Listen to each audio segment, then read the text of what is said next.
देखिए 100%, अगर आप इन टर्म्स ऑफ लीगैलिटीज़ अगर आप देखें या अगर इन टर्म्स ऑफ डॉक्यूमेंटेशंस आप देखें, तो हम लोग का पक्ष इतना ज़्यादा मजबूत है कि उसमें मुझे कहीं पे कोई दो राय नहीं है, कोई संदेह नहीं है कि जो पापा ने जो पार्टी अपने खून पसीने से बनाई थी, पार्टी का सिंबल, पार्टी का नाम, दोनों हम लोग के पास रहेगा। मैंने कुछ दिन पहले जब राष्ट्रीय कार्यकारिणी की बैठक की थी, ये संवैधानिक तौर पर और संवैधानिक मतलब देश का संविधान, मेरी पार्टी के संवैधानिक तौर पर ये समझना ज़रूरी है कि पार्टी पर का राष्ट्रीय अध्यक्ष कौन हो सकता है, कैसे हो सकता है। हमारे संविधान में स्पष्ट रूप से ये लिखा हुआ है कि पार्टी की राष्ट्रीय कार्यकारिणी एक अध्यक्ष को नियुक्त करती है, उसको चुनती है ना। चुनने के बाद उस अध्यक्ष का कार्यकाल 5 साल के लिए होता है। उस 5 साल में उस अध्यक्ष को तभी हटाया जा सकता है सिर्फ 2 परिस्थिति में, कि या तो उनका निधन हो जाए और या फिर वो स्वेच्छा से वो रिजाइन करें। तो मेरा चुनाव 2019 को हमारे नेता, हमारे संस्थापक आदरणीय रामविलास पासवान जी के रहते हुए ही 2019 5 नवंबर 2019 को मेरा चुनाव हुआ था। 9 नवंबर 2019 को इसकी लिखित जानकारी हम लोगों ने इलेक्शन आयोग को भी हम लोगों ने इसकी जानकारी हम लोगों ने दे दी थी। उसके बाद रही बात राष्ट्रीय कार्यकारिणी की, राष्ट्रीय कार्यकारिणी में मिनिमम बॉडी जो होती है वो 75 लोगों की होती है। मुझे खुशी और मुझे गर्व है कि उसमें से 66 लोग आज की भी तारीख में मजबूती से मेरे साथ और हमारे नेता आदरणीय रामविलास पासवान के विचारों के साथ वो लोग खड़े हैं। स्टेट प्रेसिडेंट्स की अगर आप बात करें, 36 स्टेट्स और यूटी मिला के, जिसमें से कि लद्दाख में हम लोगों ने कभी नियुक्ति नहीं की थी, पर उसके अलावा जितने 35 राज्य और यूटी हैं उसके 33 अध्यक्ष आज की तारीख में मेरे साथ हैं। सिर्फ दिल्ली के प्रदेश अध्यक्ष और जम्मू और कश्मीर के अगर प्रदेश अध्यक्ष को अगर आप छोड़ दें, बाकी तमाम प्रदेशों के अध्यक्ष मजबूती से आज मेरे साथ खड़े हैं। उसी क्रम में अगर आप राष्ट्रीय प्रकोष्ठों की अगर आप बात करें तो एक प्रकोष्ठ को छोड़कर तमाम प्रकोष्ठों के अध्यक्ष मेरे साथ हैं। और यही आप इसको हर उसमें अगर आप देखेंगे, बॉडी में अगर आप देखेंगे तो 90% आज की तारीख में लोग मेरे साथ खड़े हैं। और यही मेरा विश्वास दिलाता है कि न्यायालय में जीत हम लोग की होगी।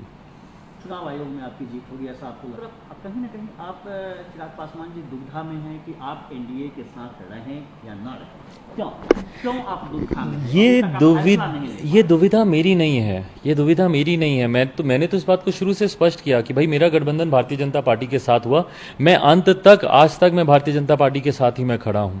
2014 का चुनाव हम लोगों ने साथ लड़ा। 14 में जब नीतीश कुमार जी, जब मौजूदा प्रधानमंत्री नरेंद्र मोदी जी के प्रधानमंत्री पद की दावेदारी के नाम पर ही उनका हाथ छटक कर जब अलग हुए थे, तो उस वक्त भी मेरे पास विकल्प था, या तो मैं नीतीश जी के साथ जा सकता था या मैं प्रधानमंत्री जी के साथ। तब भी मैं प्रधानमंत्री जी के साथ रहा क्योंकि हमारा गठबंधन भाजपा के साथ हुआ। 2015 में जब नीतीश जी ने लालू जी के साथ गठबंधन कर लिया, तब भी मैं भाजपा के साथ खड़ा रहा। 19 का चुनाव मैंने भाजपा के साथ मिलकर लड़ा। इस बार का बिहार विधानसभा का चुनाव में भी मैंने भाजपा का साथ दिया। उनके सामने मैंने प्रत्याशी नहीं उतारे, बस सिर्फ 6 ऐसी सीटें थी जहां पे 2 तो हमारे सिटिंग ही थे, जिसपे उतारना जरूरी था, जिसकी जानकारी मैंने पहले से भारतीय जनता पार्टी के शीर्ष नेतृत्व को दे दी थी। इनके हर विषय, इनके हर नीति के साथ मैं मजबूती से खड़ा रहा। भले वो ट्रिपल तलाक की बात हो, भले वो राम मंदिर निर्माण की बात हो, भले वो धारा 370 की बात हो, सीए एनआरसी की बात हो, इनके हर नीतिगत फैसले का मैंने इनका समर्थन किया, जबकि नीतीश जी ने इनके हर फैसले का विरोध किया।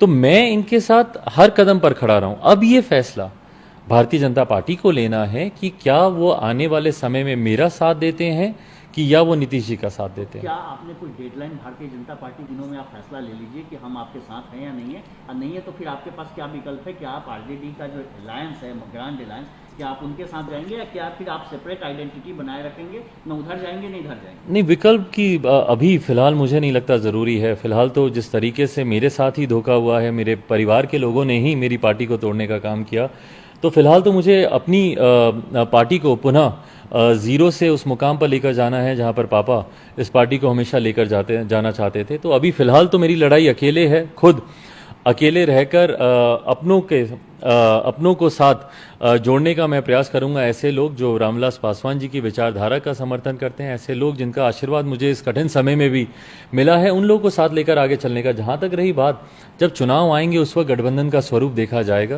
कि उस वक्त क्या गठबंधन का स्वरूप रहता है। मैं मानता हूं कि मैंने एक हनुमान की तरह हमारे प्रधानमंत्री जी का हर मुश्किल कठिन दौर में मैंने उनका साथ दिया। आज जब हनुमान का राजनीतिक वध करने का प्रयास किया जा रहा है, ऐसे में राम खामोशी से नहीं देखेंगे, ये मैं विश्वास रखता हूं। आप बार बार कह रहे हैं कि राम से नहीं देखेंगे, जब हनुमान का वध हो रहा है, पार्टी आपकी टूट गई, तो अब वर्तमान में इस हनुमान को राम से क्या अपेक्षा है? देखिए, फिलहाल तो अब कोई अपेक्षा मेरी किसी से नहीं है। और मुझे नहीं लगता कि मैं उस हैसियत में हूँ कि मैं किसी से अपेक्षाएं रखूँ जब मेरे अपनों ने ही मेरा साथ छोड़ दिया।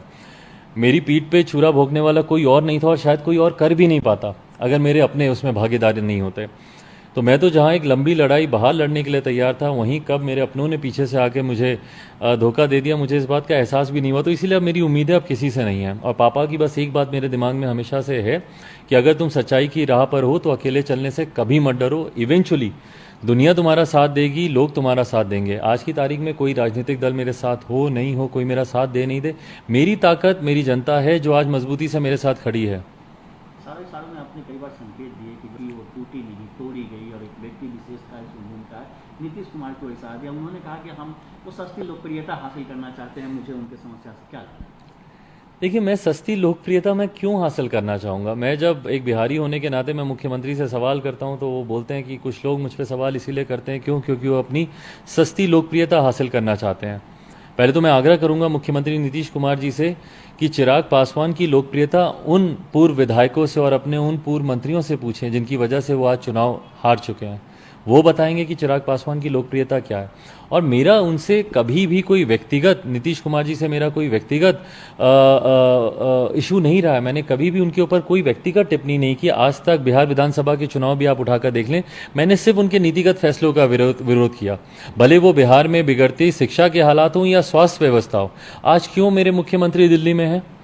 क्या कारण है कि आज वो दिल्ली में आकर कैटरैक्ट का ऑपरेशन करा रहे हैं? कैटरैक्ट जैसा ऑपरेशन क्या बिहार में आप विकास पुरुष रहे हैं, विकास पुरुष के नाम से आप अपने आप को संबोधित करवाना आप पसंद करते हैं, तो क्या बिहार में आपके 15 साल के शासन में ऐसी भी व्यवस्था नहीं हुई कि एक कैटरैक्ट का जो कि 2 घंटे का डॉक्टर छुट्टी दे देता है, उसके लिए आप 1000 किलोमीटर की यात्रा करके चार्टर फ्लाइट से आप आते हैं? जो बिहार में जो आज की तारीख में जो बुजुर्ग दंपति होंगे जिनको कैटरैक्ट का ऑपरेशन कराना होगा, क्या आप उनको भी चार्टर फ्लाइट देंगे 1000 किलोमीटर की यात्रा करके दिल्ली आने के लिए? तो मैंने बुनियादी सवाल पूछे, पर उसके जवाब में जिस तरीके से बदले की कार्रवाई करते हुए उन्होंने मेरी पार्टी तो ठीक है, पार्टी तो उन्होंने हम लोग की कई बार तोड़ी, मेरे सामने ही नहीं, मेरे पिताजी के सामने 2005 में हमारे 29 विधायक तोड़कर ले गए। 2005 में 2 बार चुनाव हुए थे बिहार में, नवंबर वाले चुनाव में फिर हमारे जीते हुए विधायकों को ले गए, हमारे एमएलसीज को ले गए। रिसेंट पास तक मेरे एक जीते हुए विधायक जो मटिहानी से थे उनको तोड़कर ले गए।